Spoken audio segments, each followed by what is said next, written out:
Today we are going to learn our first unit, second lesson. The lesson name is an encounter of special kind. Encounter means shoot out करणे. Shoot out म्हणजे काय? तर एखाद्याला मारणे. एखाद्याला किती दिलेला आहे? Special kind. स्पेशल काइंड म्हणजे विशिष्ट प्रकारचा प्राणी किंवा वस्तू. First of all students open your textbook and look into sentence to sentence in the notebook and write down the hard words. लेसनचं टायटल आहे an encounter of a special kind. Encounter म्हणजे काय? तर भेट होणे, अचानक गाठ पडणे. ऑफ अ स्पेशल काइंड, एक खास पद्धतीची भेट. आणि हा जो धडा आहे तो तपन मुखर्जी यांनी लिहिलेला आहे. The lesson is written by Tapan Mukherjee. चला आता आपण या पाठाचा अर्थ पाहूया. My father was a medical professional working for a private company in Raniganj in west Bengal. लेखक म्हणतो, माझे वडील एक मेडिकल प्रोफेशनल होते आणि ते working for a private company, एका खाजगी कंपनीसाठी काम करत होते. कुठे? In Raniganj in west Bengal. पश्चिम बंगालमधील राणीगंज या ठिकाणी असलेल्या एका प्रायव्हेट कंपनीमध्ये माझे वडील काम करत होते. The officers of the company were housed in individual bungalows inside a large campus. त्या कंपनीचे अधिकारी एका मोठ्या कॅम्पसच्या आत वैयक्तिक बंगल्यांमध्ये राहत होते. Our house was in a corner of the campus. आणि त्या कॅम्पसच्या एका कॉर्नरला आमचं घर होतं. The officers club was adjacent to the boundary wall of our garden. आमच्या बागेच्या कुंपणाच्या भिंतीच्या लगतच ऑफिसर्स लोकांचं क्लब होतं. The officers club was adjacent म्हणजे लगतच, लागूनच, to the boundary wall of our garden.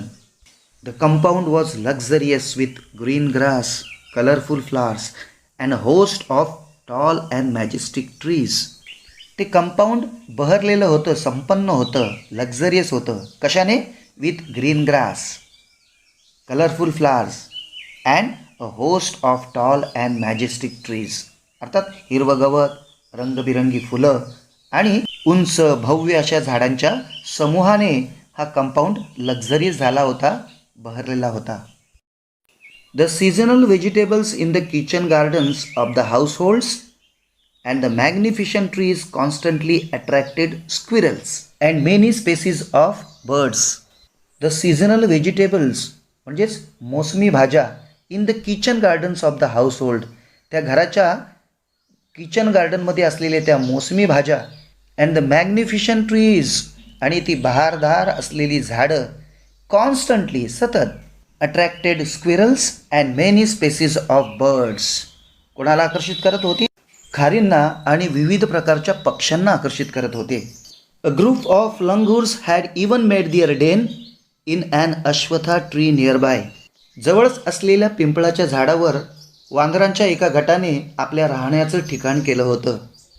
They had all become a part and parcel of our existence and daily life.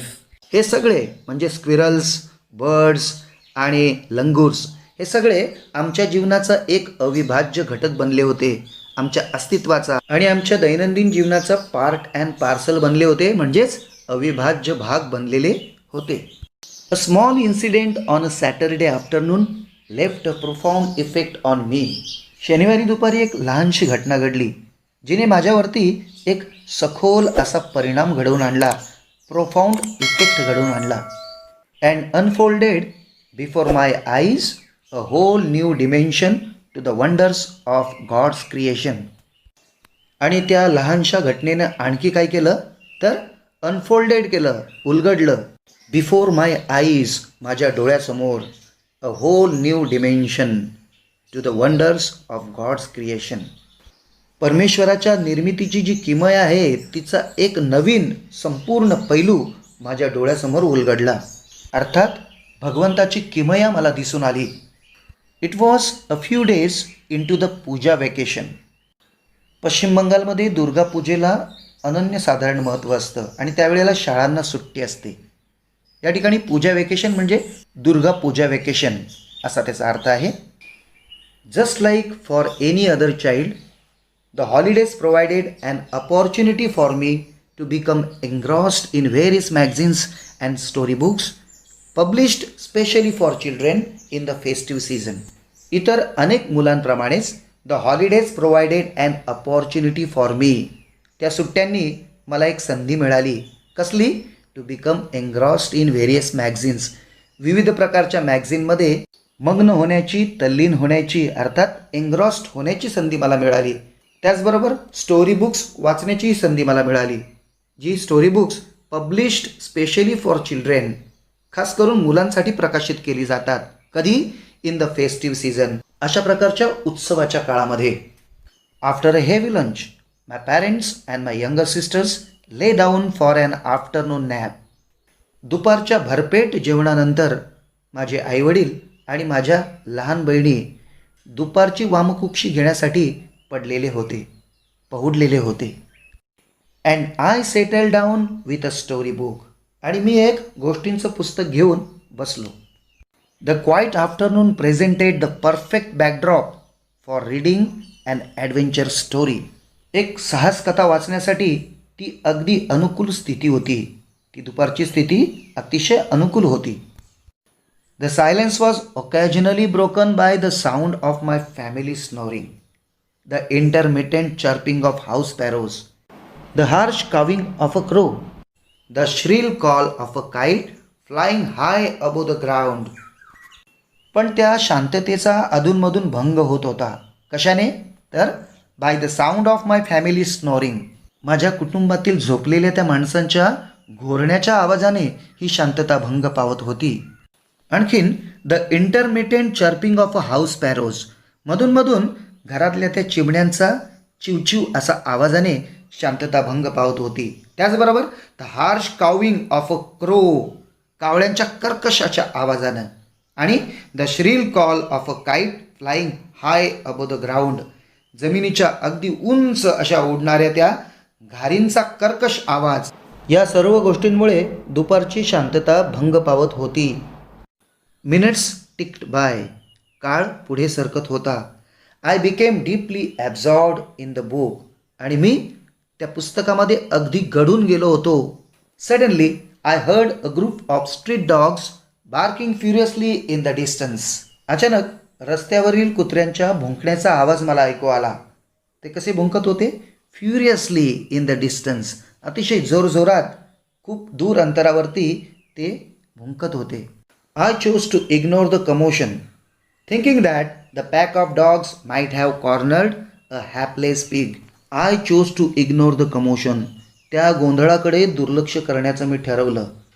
Thinking that, मी असा विचार केला की the pack of dogs might have cornered a hapless pig, कदाचित कुत्र्यांच्या एका कळपाने एखाद्या दुर्दैवी डुकराला cornered केलं असावं, म्हणजे एका बाजूला घेतलं असावं त्याच्यावरती हल्ला करण्यासाठी.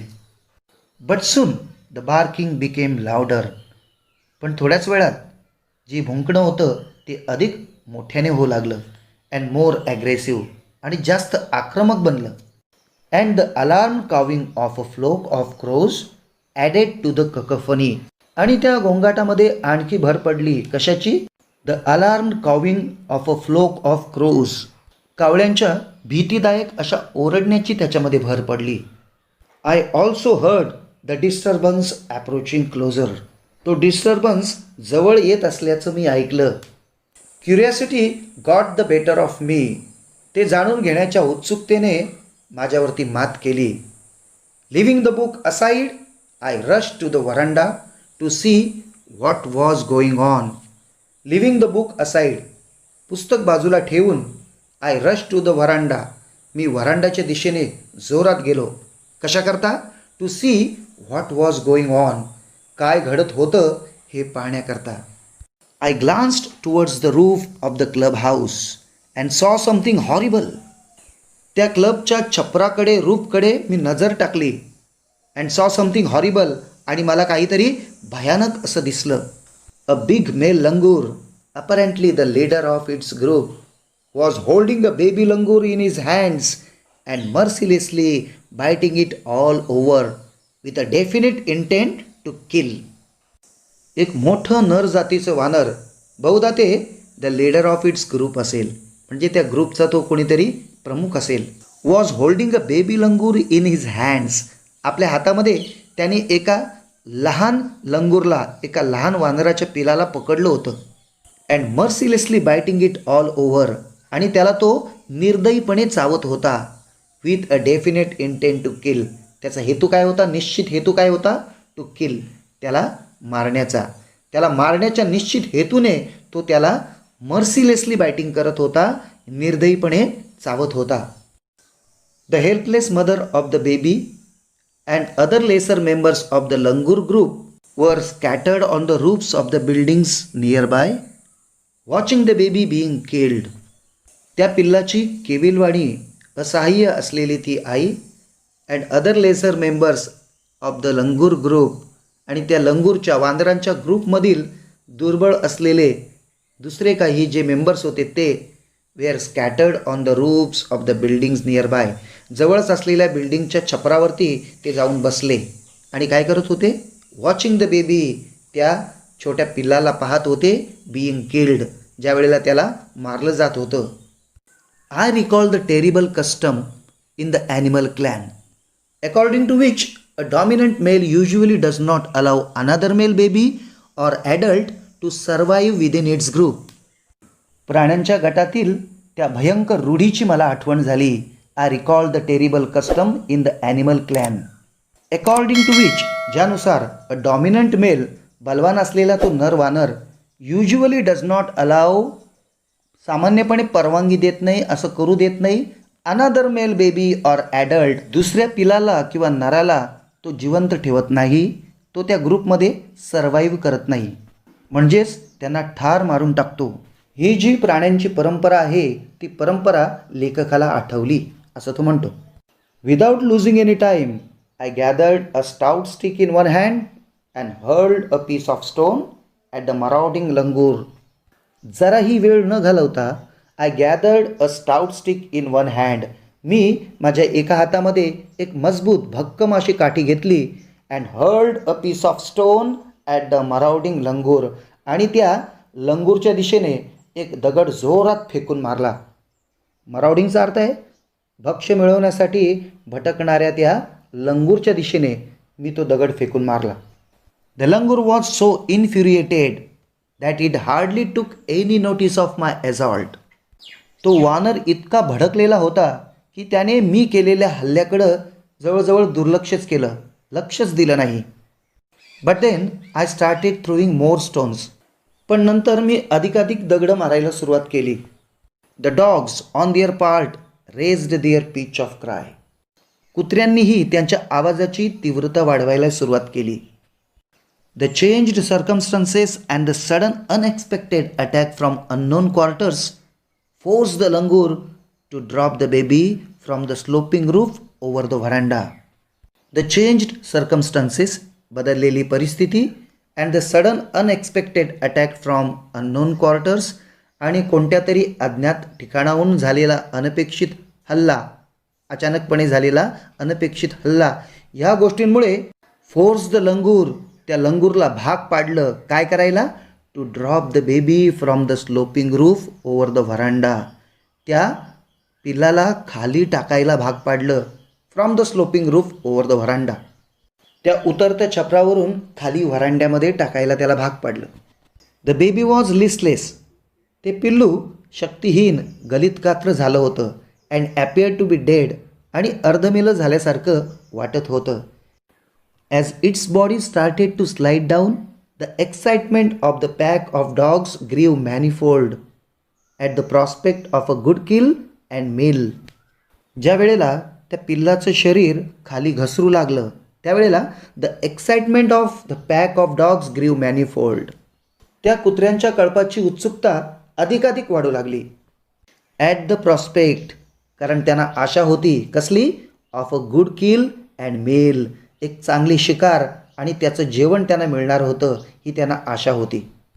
Keeping the dogs at bay with the stick, I manage to catch hold of the baby langur's tail just as it tipped over the edge of the tiled roof. काठीच्या साह्याने त्या कुत्र्यांना दूर करत I manage to catch hold of the baby langur's tail. मी त्या baby लंगूरची tail पकडण्यात, शेपटी पकडण्यात यशस्वी झालो. Just as it tipped over the edge of the tiled roof. ज्यावेळी ते घरंगळत त्या छपराच्या किनाऱ्यावर आलं होतं त्यावेळी. The baby appeared inert and lifeless. ते पिल्लू निश्चल आणि निष्प्राण असं दिसत होतं. It was indeed a male baby. आणि खरोखरच ते एक नर जातीचं पिल्लू होतं. By this time my parents and sisters had come out on to the veranda and were witnessing my rescue operation.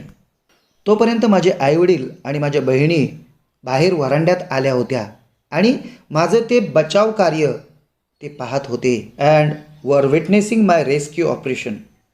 Some of our neighbours had also gathered in the distance. आमचे काही शेजारीसुद्धा तिथे दूर अंतरावरती गोळा झाले होते. I took the baby langur to our backyard and gently laid him on the floor inside the poultry coop. मी त्या बेबी लंगूरला घेऊन मागच्या अंगणात गेलो आणि हळुवारपणे त्याला खाली ठेवला फ्लोअरवरती. And gently laid him on the floor. कुठे? Inside the poultry coop. कोंबड्याच्या खुराडाच्या आतमध्ये. His body was full of deep bite marks and scratched. त्याच्या शरीरावर पूर्णपणे सखोल अशा चावलेल्याच्या खुणा होत्या आणि त्याचं शरीर स्क्रॅच्ड झालेलं होतं, ओरबडलेलं होतं. Blood was oozing from some of the wounds. काही जखमांमधून रक्त वाहत होतं. The baby remained motionless. ते पिल्लू स्तब्ध राहिलं, त्यांनी हालचाल केली नाही. My father provided the first aid to clean the wounds and stop the bleeding. जखम स्वच्छ करण्याकरता आणि रक्त थांबवण्याकरता माझ्या वडिलांनी फर्स्ट एड मला दिली. I was relieved to find out that the baby was breathing even though his breaths were shallow. I was relieved. मला थोडंसं हायसं वाटलं, चिंतामुक्त झालो. टू फाइंड आउट दॅट, जेव्हा मला कळालं की द बेबी वॉज ब्रीदिंग. ते पिल्लू श्वासोच्छ्वास करत होतं. Even though his breaths were shallow. जरी तो मंदगतीने श्वासोच्छ्वास करत होता तरी. विद्यार्थी मित्रांनो, an encounter of a special kind या धड्याचं मराठीतील भाषांतर आपण या व्हिडिओमध्ये पाहिलेलं आहे. या पाठाचा उर्वरित भाग आपण पुढील व्हिडिओमध्ये पाहणार आहोत.